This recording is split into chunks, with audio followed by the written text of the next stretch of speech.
తన కొడుకు ఒక మైనర్ బాలికను తప్పు చేయడం జరిగింది, రేప్ చేయడం జరిగింది. దాంట్లో కూడా ఎందుకంటే 9 రోజులు ఇంట్లోనే దాచిపెట్టుకొని ఎందుకంటే వాళ్ళ చేతుల్ని హోంశాఖ ఉన్నది కాబట్టి, న్యాయశాఖ ఉన్నది కాబట్టి వాళ్ళు ఎందుకు తప్పియడానికి ఈ కేసును ఎలా అయితే మలుపులు తింపాలి అని ఆలోచన చేసుకుంటూ కూడా ఇవాళ మన ఉగ్ర రూపం దాల్చినట్టు రాష్ట్రం అంతటా కూడా మహిళా లోకమైన మా బిఆర్ఎస్ పార్టీ నుంచి వెళ్ళి మా నాయకులైనా కూడా అందరూ కూడా ఇవాళ ఏదైతే ఉందో ధర్నాలు రాష్ట్ర లోకాలు ఇవన్నీ చేసుట్లా అప్పగియడం జరిగింది, కేసు అప్పగియడం జరిగింది. కానీ ఎవరైనా కూడా ఒక హోంశాఖగా ఉండి వాళ్ళ కొడుకే తప్పు చేసినప్పుడు మామూలు జనాలకు పరిస్థితి ఎట్లా న్యాయం అవుతుంది ఆడపిల్లలకు అని ఇవాళ నేను అడుగుతా ఉన్నాడు.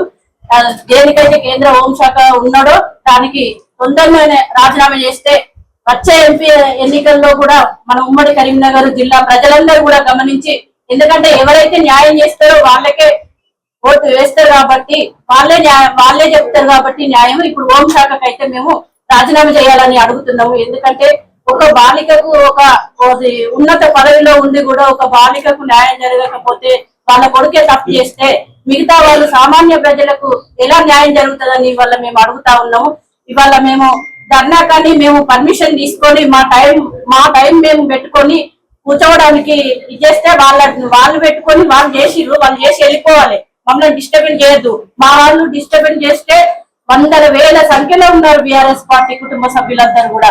ఎందుకంటే ఒక న్యాయంగా ఒక పద్ధతిగా పోరాటం చేయాలి, ఒక పద్ధతిగా కొట్లాడాలి అని వాళ్ళ మేము కూర్చోవడానికి వస్తే వాళ్ళు అనుచిత వ్యాఖ్యలతోటి మా కమలాకర్ రెడ్డి కూడా దెబ్బలు తాకడం జరిగింది, ఒక ఆయన మూర్చపోయి పడడం జరిగింది. ఇది కరెక్ట్ కాదు.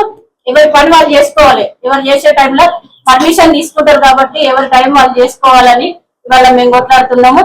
మా పార్టీ నుంచి వెళ్ళి ఎందుకైనా మంచిదే, తొందరలోనే మంచిగా రాజీనామా చేస్తే నీకు గౌరవం ఉంటదని హెచ్చరిస్తా ఉన్నాం రాజన్న సిరిసిల్ల జిల్లా నుంచి వెళ్ళి అని మా నాయకులంతా కూడా ఇవాళ కలిసి పోరాటం చేస్తా ఉన్నాం. మేము ఇంకా కూడా నువ్వు రాజీనామా చేయకపోతే ఇంకా ఇలాంటి ఉద్యమాలు ఎన్నో చేస్తామని తెలియజేసుకుంటూ మా న్యాయ పోరాటమైన పద్ధతిలో మీరు తొందరగా రాజీనామా చేయాలని కోరుకుంటూ జై తెలంగాణ.